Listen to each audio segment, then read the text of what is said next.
الحمد لله الذي تفرد بالبقاء والقدم وتفضل علينا بالإيجاد من العدم وأتبع ذلك بنعمة الإمداد من خزائن الجود والكرم. أشهد أن لا إله إلا الله وحده لا شريك له شهادة تعلو بها الهمم وتزكو بها الشيم، وأشهد أن سيدنا ونبينا محمدا عبده ورسوله النبي الأكرم. اللهم صل وسلم وبارك على سيدنا محمد وعلى آله وصحبه معادن الفضل والكرم. أما بعد فيا عباد الله اتقوا الله حق تقاته ولا تموتن إلا وأنتم مسلمون.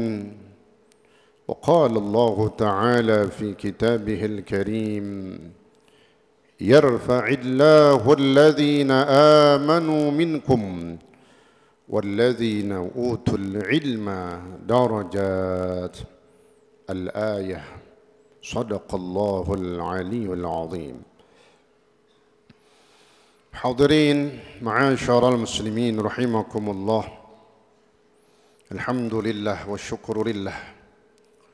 Di kesempatan yang baik dan mulia ini, di hari Jum'ah yang istimewa ini, Allah Subhanahu wa ta'ala masih terus memberikan seluruh nikmat dan karunia-Nya, sehingga dengan nikmat-nikmat Allah inilah kita dapat melangkahkan kaki kita menuju tempat dan bagian bumi yang paling utama, baitun min buyutillah, rumah daripada rumahnya Allah Subhanahu wa ta'ala, Masjid Jami'an Nur, untuk melaksanakan apa yang diperintahkan oleh Allah Subhanahu wa ta'ala. Yang wajib insyaallah salat Jum'ah berjamaah, dan yang sunnah-sunnah pun telah kita lakukan dan akan kita lakukan. Dan semua kenikmatan ini kita berharap dan berdoa kepada Allah Subhanahu wa ta'ala, Allah menjaga dan menambahkan nikmat dan karunia ini sampai akhirnya kita meninggalkan dunia ini insyaallah dalam keadaan husnul khatimah. Amin ya rabbal alamin. Hadirin ma'asyiral muslimin rahimakumullah. Setelah kita selesai melaksanakan satu ibadah di satu bulan yang disebut dengan bulan Ramadan, berbagai macam ibadah semaksimal mungkin kita lakukan, dan manfaat serta efek daripada puasa dan ibadah di bulan Ramadan itu adalah tujuannya untuk bekal, untuk modal ibadah kita selama 11 bulan setelah Ramadan. Maka orang yang dikatakan berhasil Ramadannya, orang yang dikatakan selamat Ramadannya, adalah orang yang selesai Ramadan, masuk bulan Syawal, Zulqa'dah, Zulhijjah, tahun baru Islam, Muharram, Safar, Rabi'ul Awal, Rabi'ul Thani, Jumadil Awal, Jumadil Thani, Rajab, Sya'ban. Artinya selesai bulan Ramadan, 11 bulan setelahnya dia tetap menjaga ibadahnya. Bukan berarti selesai Ramadan selesai membaca Al-Quran. Bukan juga berarti selesai Ramadan selesai sedekah kita. bukan juga selesai Ramadan, selesai silaturahmi kita, selesai Ramadan, selesai menuntut ilmu kita. Tidak. Justru orang yang dikatakan berhasil Ramadannya, selamat Ramadannya, adalah orang yang bisa beribadah di bulan-bulan setelah Ramadan sebagaimana dia beribadah di bulan Ramadan. Itulah ciri-ciri orang yang mendapatkan kebaikan, keberkahan, dan keselamatan Ramadan yang telah dia lalui. Sebagaimana kata Nabi di dalam hadisnya, wa idza salima Ramadan salimatis sanatu kulluha. Apabila Ramadannya selamat, apabila Ramadannya baik, berhasil, salimatis sanah, maka 1 tahun dia akan mendapatkan keselamatan, kebaikan, keberkahan dalam waktu-waktu dan hari-harinya.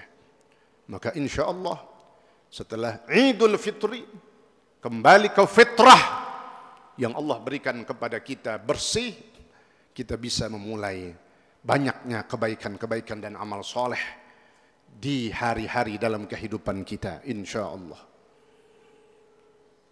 Hadirin ma'asyiral muslimin rahimakumullah, maka selesai kita beribadah, kembali dihidupkan masjid-masjid dan musalla, bahkan majlis-majlis ta'lim dengan pengajian-pengajian. Karena sebenarnya tidak pernah ada kata berhenti untuk menuntut ilmu. Bahkan Nabi berkata di dalam hadisnya, utlubul ilma minal mahdi ilal lahdi. Tuntutlah ilmu dari semenjak engkau lahir, maknanya semenjak kau berada dalam ayunan, digendong oleh orang tua kita. Minal mahdi ilal lahdi, sampai kita masuk liang lahat, meninggal, berhentilah kita menuntut ilmu. Ramadan pun tidak berhenti kita mengaji. Bahkan di Masjid Jami' An-Nur menjadi ketetapan setiap Rabu di bulan Ramadan kajian Sirah An-Nabawiyah. Alhamdulillah. Mudah-mudahan kajian tersebut menumbuhkan kecintaan kita kepada baginda Nabi Muhammad sallallahu alaihi wasallam. Dan insyaallah kita bisa berziarah kepada beliau, Nabi kita Nabi Muhammad sallallahu alaihi wasallam. Amin ya rabbal alamin. Maka tumbuhkan ghirah dan semangat untuk duduk di majelis ilmu. Duduk di majelis ilmu tidak bisa diremehkan. Bahkan dia merupakan majelis yang paling utama, majelis yang paling dahsyat, majelis yang paling afdal daripada majelis-majelis kebaikan yang lain. Majelis-majelis kebaikan banyak, ada majelis zikir, ada majelis maulid, ada majelis silaturahmi, dan majelis-majelis yang lain. Tapi majelis ilmu, manfaatnya, berkahnya, pahalanya begitu sangat besar. Ayat yang dibawakan di awal tadi, satu jaminan yang akan Allah berikan bagi orang yang mau hadir majelis ilmu. Maka jadikan pemahaman dan konsep dalam diri kita. Janganlah menuntut ilmu dengan kata-kata kalau sempat. Salah. Jadikan duduk di majelis ilmu sebagai kewajiban yang harus kita lakukan. Sempat tidak sempat, harus sempat. Bisa atau tidak, harus kita usahakan. Ketika kita sudah berusaha, lalu ada uzur sesuatu yang menghalangi, maka itu dikatakan uzur syar'i. Yarfa'illahu alladhina amanu minkum walladhina utul ilma darajat. Allah subhanahu wa ta'ala berfirman, Allah pasti akan mengangkat derajat orang-orang yang beriman. Yang pertama, orang itu harus memiliki iman. Karena orang juga bisa duduk di majelis ilmu, dia harus punya iman dulu. Maknanya apa? Dia harus yakin. Yakin dengan janji Allah dengan duduknya di majelis ilmu. Yakin dengan keberkahan dengan dia dekat dengan ulama. yakin dengan apa yang menjadi hajatnya akan dimudahkan, diqabul oleh Allah Subhanahu wa taala dengan sebab dia hadir majelis ilmu. Maka kunci yang pertama iman. Setelah iman itu ada dalam diri kita, dia dengarkan nasihat, ajakan-ajakan kebaikan. Walladzina utul ilma, dan Allah mengangkat lebih tinggi lagi derajat orang yang menuntut ilmu, duduk di majelis ilmu dengan derajat yang begitu tinggi dan bahkan setinggi-tingginya. Diangkat derajat orang yang duduk di majelis ilmu, mau memiliki ilmu agama, belajar ilmu agama, menuntut ilmu agama, sudah dicontohkan dan dinyatakan dalam kisah-kisah para ulama as-salafus salih. Maka di dalam ghirah semangat menuntut ilmu, lihat contohlah imam mazhab kita al-Imam Syafi'i. Imam Syafi'i rahimahullah radhiyallahu an, beliau memiliki nama asli Muhammad bin Idris bin Syafi', sehingga kakeknya beliau yang bernama Syafi' ini yang menjadi nisbat untuk nama beliau, sehingga beliau lebih dikenal dengan sebutan al-Imam Syafi'i. Beliau dikatakan mujaddidus tsani, orang yang bahkan Imam Syafi'i mendapat langsung mimpi, bermimpi dengan Rasulullah sallallahu alaihi wasallam, menjadi orang yang kedua untuk memperbaharui dan menjaga Islam dengan syariatnya. Setelah yang pertama, mujaddid pertama adalah Khalifah Sayyidina Umar bin Abdul Aziz di tahun 100 Hijriyah. Maka tahun 150 Hijriyah lahir al-Imam Syafi'i rahimahullah radhiyallahu an. Beliau wafat tahun 204 Hijriyah. Lahir 150 Hijriyah, wafat 204 Hijriyah. Berapa usia? Beliau tidak banyak. Bahkan mungkin belum masuk dalam pasaran umur umat Nabi Muhammad sallallahu alaihi wasallam. Kurang lebih umurnya 54 tahun. Belum masuk 60. 54 tahun usia al-Imam Syafi'i. Tapi sampai sekarang kita lihat pekuburan beliau, makam beliau di Mesir, tidak pernah berhenti orang-orang untuk datang berziarah. Baik yang dari terdekatnya orang di luar negeri Mesir, bahkan dari seluruh penjuru dunia. Karena mazhab Imam Syafi'i dikatakan oleh ulama mazhabul wasat, mazhab yang hampir di setiap negeri pasti ada mazhab Imam Syafi'i. Adapun kita bangsa Indonesia menganut lebih banyak, seluruhnya adalah bermazhab Imam Syafi'i. Tetapi dalam bentuk-bentuk yang kecil, setiap negeri, setiap negara pasti ada orang yang bermazhabkan Imam Syafi'i. Saking luar biasanya maqam beliau, maka disebutnya mazhabul wasat, mazhab yang menyebar ke seluruh dunia.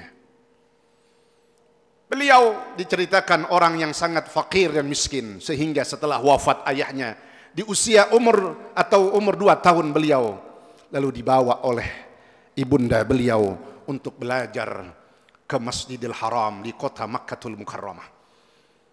Fakir miskin, tidak punya ongkos untuk memberikan ujrah kepada masyayikh, maka beliau hanya duduk di Masjidil Haram mendengarkan dari jauh. Tapi dengan kecerdasan yang Allah berikan kepada al-Imam Syafi'i, dengan gigihnya beliau bahkan dikatakan ketika umur 7 tahun, ukuran anak sekarang kelas 1 ibtidaiyah atau SD, beliau qad hafizal Qur'ana kullah, telah bisa dan telah hafal secara rinci Al-Quranul Karim umur 7 tahun. Begitu cerdasnya beliau al-Imam Syafi'i, semangat menuntut ilmu, dan ini yang harus kita contoh. Umur 10 tahun qad hafizal Muwatta lil Imam Malik radhiyallahu anhu. Beliau telah umur 10 tahun telah hafal kitab hadis Muwatta'nya Imam Malik yang isinya 30.000 hadis. Subhanallah. Bagaimana ini bisa didapatkan kalau bukan karena semangat yang luar biasa. Ini bukti man jadda wajad. Siapa yang bersungguh-sungguh pasti dapat.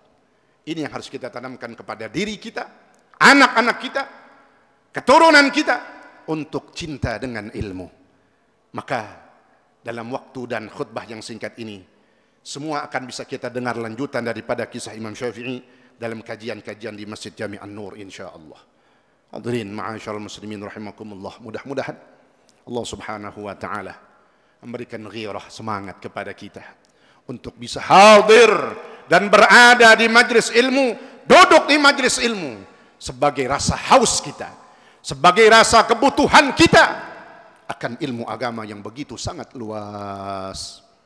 Insyaallah Allah mudahkan dan Allah berikan selalu kita taufik dan hidayahnya, sehingga kita bisa melakukan kebaikan-kebaikan amal soleh, khususnya menambah ilmu-ilmu agama dengan mendapatkan ilmu yang bermanfaat. Amin ya rabbal alamin. A'udzu billahi minasyaitonir rajim. Bismillahirrahmanirrahim. Wal 'asri innal insana lafi khusrin illa alladhina amanu wa 'amilus solihat wa tawassaw bil haqqi wa tawassaw bis sabr. Barakallahu li wa lakum fil Qur'anil 'azim. ونفعني وإياكم بما فيه من الآيات وذكر الحكيم. أقول قولي هذا وأستغفر الله العظيم لي ولكم ولسائر المسلمين فاستغفروه إنه هو الغفور الرحيم. اللهم صل على سيدنا محمد. اللهم صل على سيدنا محمد. اللهم صل على سيدنا محمد النبي الأمي وعلى آله وصحبه وبارك وسلم.